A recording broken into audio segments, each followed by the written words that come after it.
Everyone, welcome back to GK today. मेरा नाम है नुज़हत सना और इस वीडियो में हम कवर करेंगे current affairs. But before that, if you are looking for the English version of this particular video, you can refer to our new channel GK today 2.0। The link has been given in the description box, you can refer to it from there. इसके अलावा जो भी हमारे Hindi students हैं उनको मैं बता दूं कि ये questions GK today Android application में चल रही हमारी डेली 20 MCQ सीरीज 2022 से लिए गए हैं। इसलिए अगर आप इन क्वेश्चंस को टेक्स्ट फॉर्म में चाहते हैं इसके एक्सप्लेनेशन और क्विज के साथ, तो आप ज्वाइन कर सकते हैं हमारी इस डेली 20 MCQ सीरीज को, जो कि अवेलेबल है जीके टुडे एंड्रॉयड एप्लीकेशन पे। तो अब आपका ज़्यादा टाइम नहीं लेते हुए चलिए शुरू करते हैं। Good morning everyone, welcome back to GK today. और आज हम डिस्कस करने वाले हैं 30 दिसंबर के सबसे मोस्ट इम्पॉर्टेंट करंट अफेयर्स। तो चलिए अपना सेशन हम शुरू करते हैं। Pushpa Kamal Dahal Prachanda has been appointed as the new prime minister of which country. आपको बताना है कि हाल ही में ये कौन से कंट्री के नए प्राइम मिनिस्टर बन चुके हैं। तो नेपाल की प्रेसिडेंट विद्या देवी भंडारी ने हाल ही में अपॉइंट किया है CPN मॉइस्ट सेंटर के चेयरमैन पुष्पा कमल दहल प्रचंड को as the new prime minister of Nepal. ठीक है, और इनको अपॉइंट किया गया है नेपाल का प्राइम मिनिस्टर एज पर the article 76 clause 2 of constitution. साथ ही याद रखिएगा कि एक अंडरस्टैंडिंग हुई थी बिटवीन प्रचंड एंड ओली कि ये जो है रोटेशन बेसिस पे वहाँ की गवर्नमेंट को लीड करेंगे। ठीक है, तो ध्यान में रखिएगा अब प्रेजेंट में नेपाल कंट्री के नए प्राइम मिनिस्टर बन चुके हैं पुष्पा कमल दहल प्रचंड। ठीक है, नेक्स्ट है union minister Anurag Singh Thakur inaugurated sports science centre in which city. आपको बताना है कि हमारे sports and youth affairs minister Anurag Singh Thakur ने हाल ही में स्पोर्ट्स साइंस सेंटर को कौन सी सिटी में इनॉग्रेट किया है। तो हाल ही में ये जो सेंटर है ये इनॉग्रेट हुआ है उडुपी में। उडुपी कहाँ पे है? कर्नाटका स्टेट में। ठीक है, और ये जो स्पोर्ट्स साइंस सेंटर है इसमें जो है स्पोर्ट्स साइंटिस्ट और एथलीट्स को एक कॉमन प्लेटफॉर्म पे लाया जाएगा और इसके लिए गवर्नमेंट ने 2700 करोड़ रुपीस खर्च किए हैं ताकि जो स्पोर्टिंग इंफ्रास्ट्रक्चर है वो काफ़ी ज़्यादा इन्हांस हो सके। साथ ही साथ इन्होंने स्पेंड किए हैं 3136 करोड़ रुपीस। किस लिए? खेलो इंडिया गेम्स के लिए अगले 5 सालों के लिए। ठीक है, तो ध्यान में रखिएगा ये सेंटर कहाँ पे इनॉग्रेट हुआ है। सिटी अगर पूछेंगे तो उडुपी, स्टेट अगर पूछेंगे तो कर्नाटका स्टेट।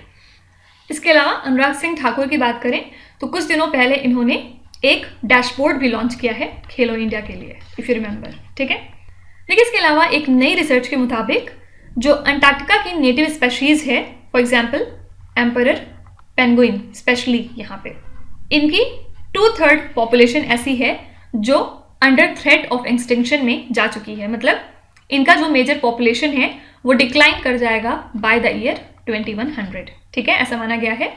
और रीजन क्या है? ऑब्वियसली जो ग्लोबल हीटिंग चल रही है। और इस स्टडी को कंडक्ट किया है साइंटिस्ट ने, कंजर्वेशनिस्ट ने और पॉलिसी मेकर्स ने डिफरेंट 12 कंट्रीज से। ठीक है, तो इसमें इन्होंने आइडेंटिफाई किया कि ये जो एम्परर पेंगुइन्स हैं ये सबसे ज़्यादा फिलहाल एक्सटिंक्शन के रिस्क पे हैं। उसके बाद अदर जो सी बर्ड्स हैं वो भी हैं, साथ ही ड्राई सेल नेमाटोड्स भी हैं। ठीक है, तो क्योंकि एम्परर पेंगुइन न्यूज़ में थी तो आपसे पूछा जा सकता है कि जो एम्परर पेंगुइन है ये कौन सी रीजन या फिर कंट्री की नेटिव स्पेशीज हैं। तो ध्यान में रखिएगा ये अंटार्कटिका की हैं। ठीक है, नेक्स्ट है India has agreed to start negotiations for a free trade agreement with which neighbouring country. सबसे पहले समझते हैं कि फ्री ट्रेड एग्रीमेंट क्या होता है। एक्चुअली ये एक तरह की एग्रीमेंट या फिर ट्रीटी होती है, आप कह लीजिए, दो कंट्रीज़ के बीच में, जिसके बाद कुछ जो बैरियर्स होते हैं ट्रेड और इन्वेस्टमेंट से रिलेटेड वो एलिमिनेट कर दिए जाते हैं दो कंट्रीज़ के बीच। ठीक है, इसी के साथ दोनों कंट्रीज़ में जो ट्रेड है और कमर्शियल टाइज हैं वो काफ़ी ज़्यादा फैसिलिटेट होने लगते हैं और मजबूत होने लगते हैं। तो आपसे पूछ रहे हैं कि हाल ही में इंडिया ने कौन सी कंट्री के साथ ये फ्री ट्रेड एग्रीमेंट स्टार्ट करने का जो नेगोशिएशन प्रोसेस है वो शुरू कर दिया है।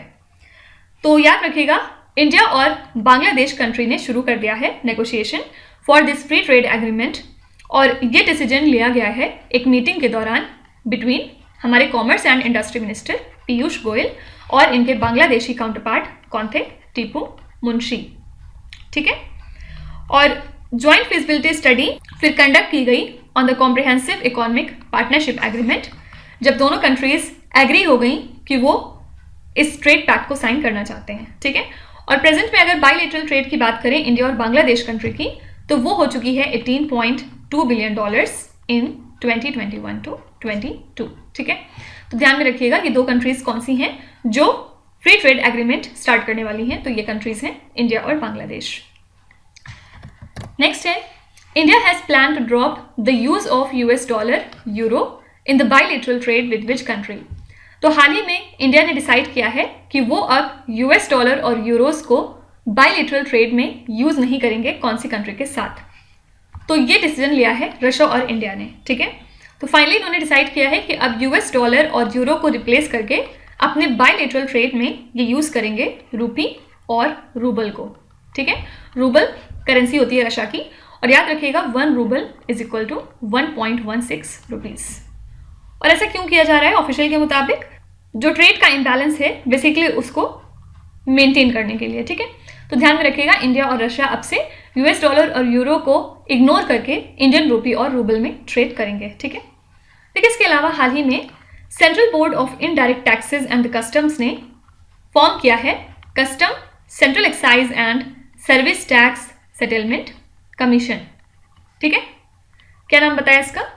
Custom central excise and service tax settlement commission. M क्या था?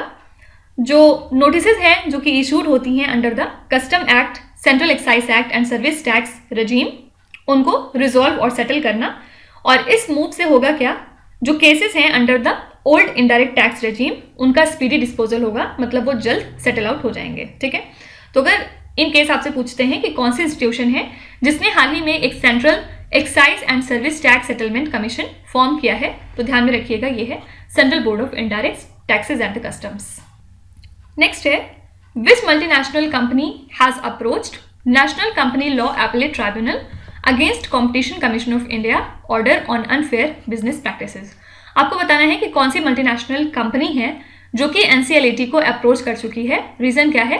क्योंकि CCI का जो ऑर्डर था इनके ऊपर वो उससे खुश नहीं है ऑन अनफेयर बिजनेस प्रैक्टिसेस। तो ये है गूगल ने अप्रोच किया है national company law appellate tribunal को। रीजन क्या है? एक्चुअली CCI ने अक्टूबर मंथ में गूगल के ऊपर पेनल्टी लगाई थी 1337.76 करोड़ रुपीस की, ठीक है। रीजन क्या था? डोमिनेंट पोजीशन गूगल की सामने आई थी in multiple markets in relation to Android mobile devices, ठीक है। और उसके बाद इन्होंने गूगल को ये ऑर्डर दिया था कि वो इस तरह के डिफरेंट अनफेयर बिजनेस प्रैक्टिसेस से दूर रहें और उसको तुरंत बंद करें, ठीक है। तो यही रीजन है कि गूगल ने अब NCLAT को अप्रोच किया है इनके इस ऑर्डर के अगेंस्ट। तो ध्यान में रखिएगा ये है गूगल। नेक्स्ट है, under Atal innovation mission what is the maximum grant provided to establish Atal innovation centre. तो अटल इनोवेशन मिशन के अंडर में आपको बताना है कि एक सेंटर अगर क्रिएट करना है तो उसके लिए मैक्सिमम ग्रांट कितना प्रोवाइड किया जाता है। तो अटल इनोवेशन मिशन के तहत ग्रांट इन एड 10 करोड़ रुपए का प्रोवाइड किया जाता है मैक्सिमम 5 सालों के लिए to establish an Atal incubation centre, ठीक है। तो हाल ही में ये जो अटल इंक्यूबेशन सेंटर है at BARC stands for Bhabha atomic research centre, इन्होंने हाल ही में कुछ एग्रीमेंट साइन किए हैं विद MSMEs। किस पर्पस के लिए? कि नई टेक्नोलॉजीज को इंक्यूबेट किया जाएगा इनटू कमर्शियल प्रोडक्ट, ठीक है।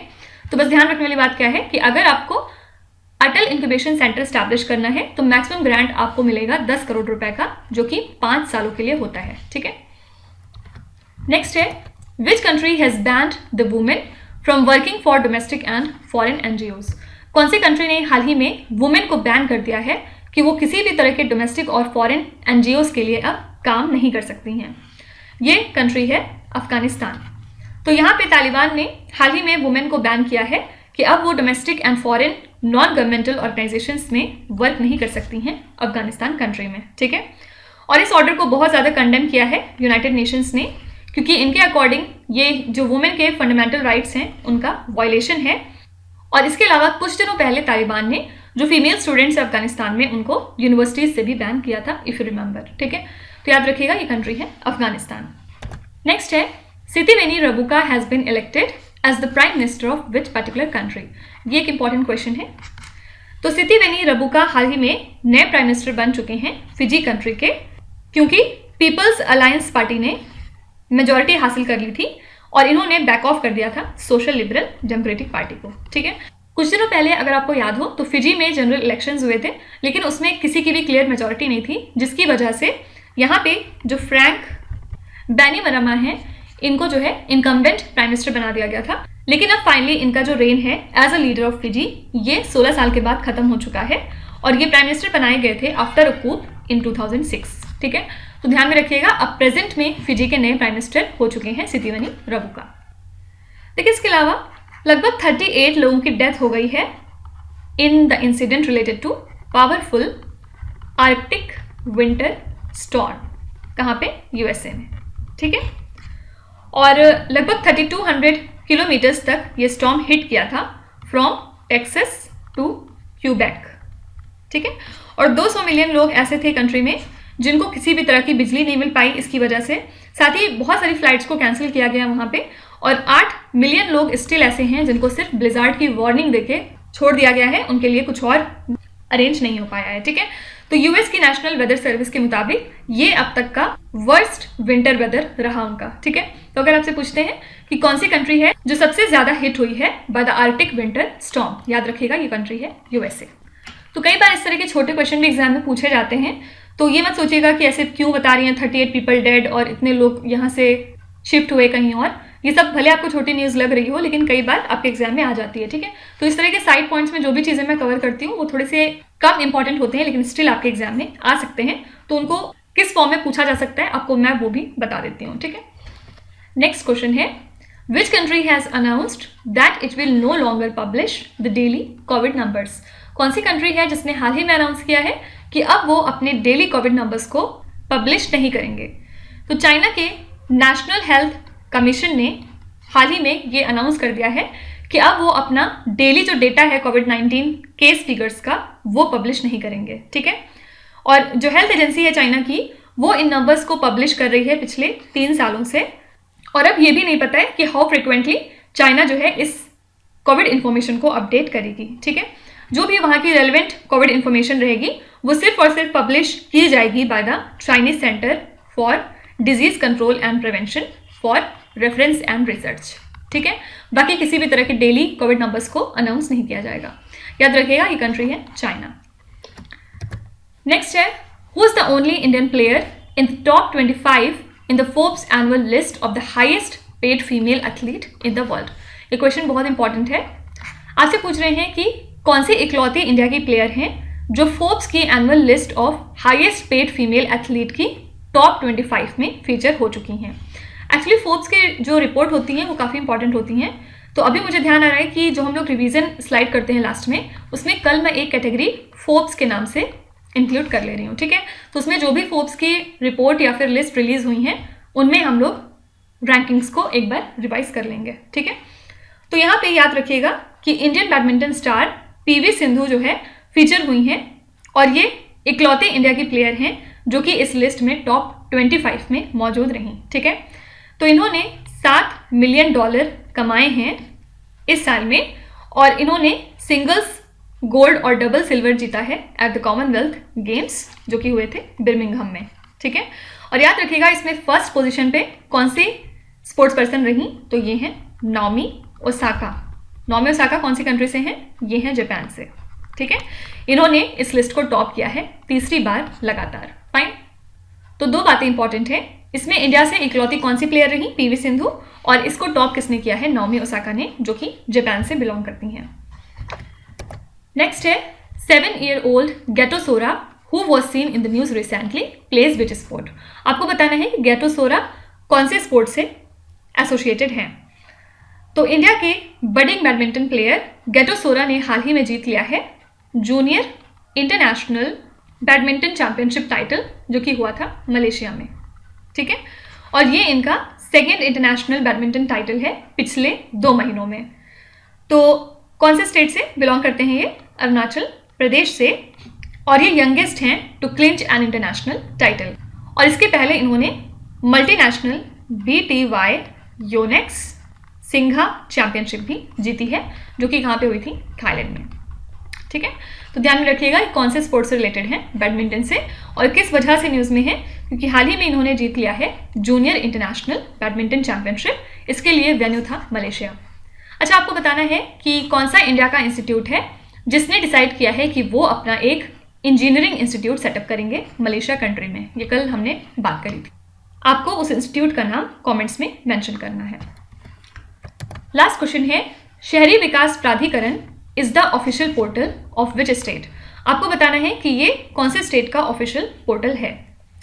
तो हरियाणा के चीफ मिनिस्टर मनोहर लाल खट्टर ने हाल ही में मेंशन किया है कि वो फैमिलीज जिनकी एनुअल इनकम 1,80,000 रुपीज़ है, उनको जो है BPL फैमिली कैटेगरी में लाया जाएगा और इसके थ्रू 29 लाख कार्ड्स जो है वो बनाए जाएंगे इसके लिए। ठीक है, और इन्होंने अनाउंस किया कि जो गवर्नमेंट का ऑफिशियल पोर्टल है हरियाणा शहरी विकास प्राधिकरण, ये सिटीजन फैसिलिटेशन सेंटर बहुत जल्द शुरू करने वाला है।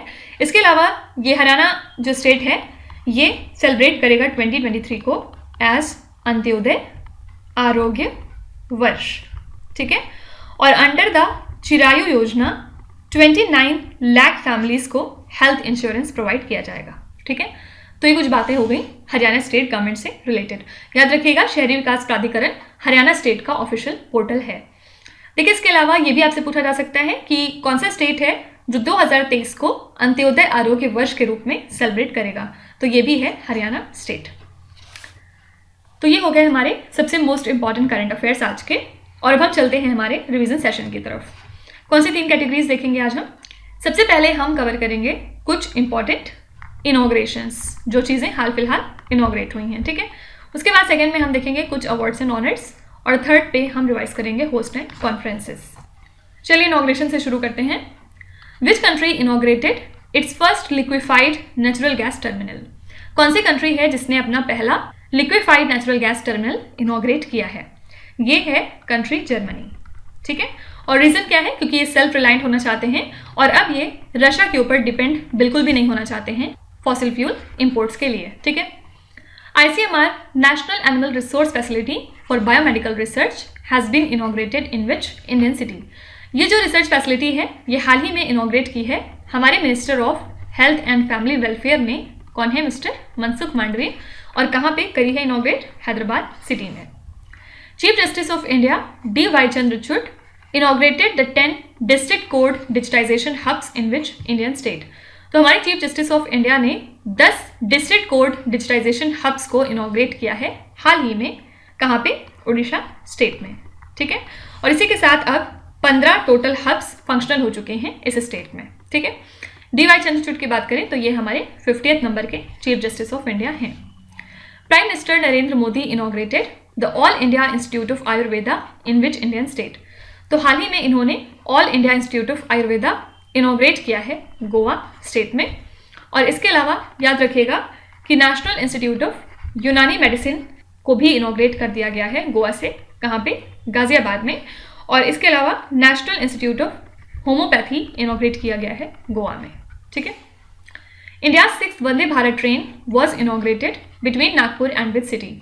इंडिया की जो 6th नंबर की वंदे भारत ट्रेन है इसको इनॉग्रेट किया गया है बिटवीन नागपुर एंड बिलासपुर। बिलासपुर कहाँ है, छत्तीसगढ़ में, और नागपुर है महाराष्ट्र में। ठीक है, और ये जो ट्रेन है ये ऑपरेट करेगी south eastern central railway. Mopa greenfield international airport which was recently inaugurated is situated in which state. Mopa कहाँ पे है, गोवा स्टेट में। और याद रखिएगा कि ये इनका सेकेंड इंटरनेशनल एयरपोर्ट है आफ्टर डाबोलिम इंटरनेशनल एयरपोर्ट। और मोपा का नाम यहाँ के फॉर्मर गोवा चीफ मिनिस्टर के ऊपर रखा गया है, जो कि है mister Manohar Parkar. India's first gold ATM has been inaugurated in which Indian city. India का पहला गोल्ड ATM इनॉग्रेट हुआ है हैदराबाद सिटी में। Indian biological data centre has been inaugurated in which Indian state. Indian biological data centre inaugurate किया गया है हरियाणा में, और अगर प्रिसाइसली बात करें तो हरियाणा के फरीदाबाद में। ठीक है, और इसकी जो डेटा स्टोरेज कैपेसिटी है वो लगभग 4 पेटाबाइट्स तक है। ठीक है, नेक्स्ट बात करते हैं कुछ इंपॉर्टेंट अवार्ड्स एंड ऑनर्स की। विच institution one the DSCI AISS award for the best security practices in the government sector. तो गवर्नमेंट सेक्टर में बेस्ट सिक्योरिटी प्रैक्टिसेस को अडॉप्ट करने के लिए UIDAI को इस अवार्ड से नवाजा गया है। इसका फुल फॉर्म क्या होता है? The unique identification authority of India. Which song made in India has been shortlisted for the 2023 Oscar awards in the best original song category.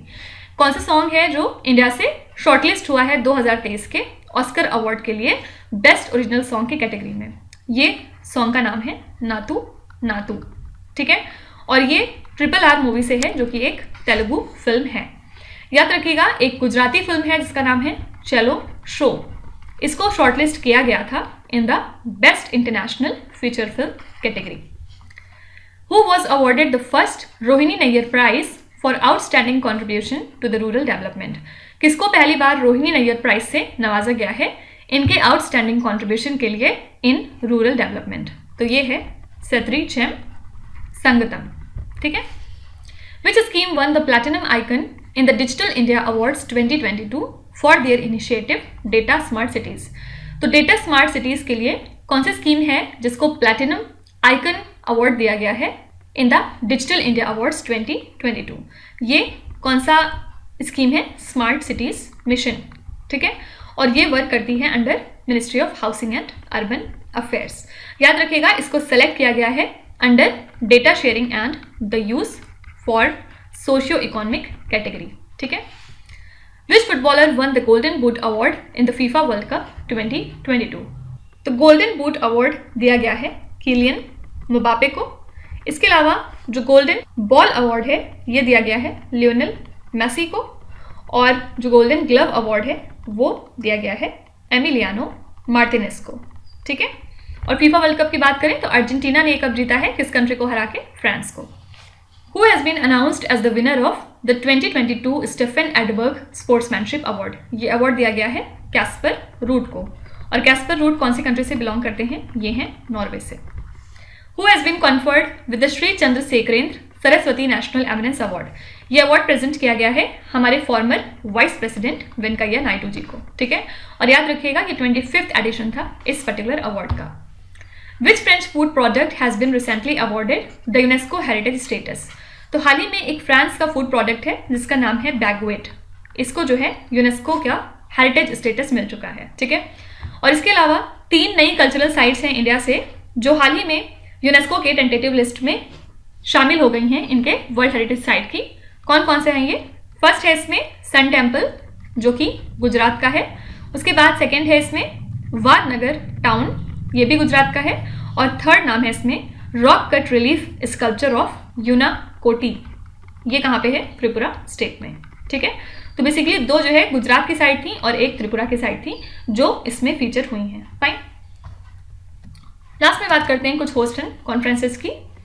Which Indian city is the host of Asian wrestling championships 2023? तो Asian wrestling championship 2023 के लिए कौन सी India की city है जो host रहने वाली है? ये है New Delhi. The United Nations secretary has announced to host a climate ambition summit in which year? तो क्लाइमेट एम्बिशन समिट होस्ट किया जाएगा 2023 में। Which state is the host of India energy week 2023? इसके लिए होस्ट है Karnataka state. Which state is the host of the Bekal international beach festival? इसके लिए host है केरला।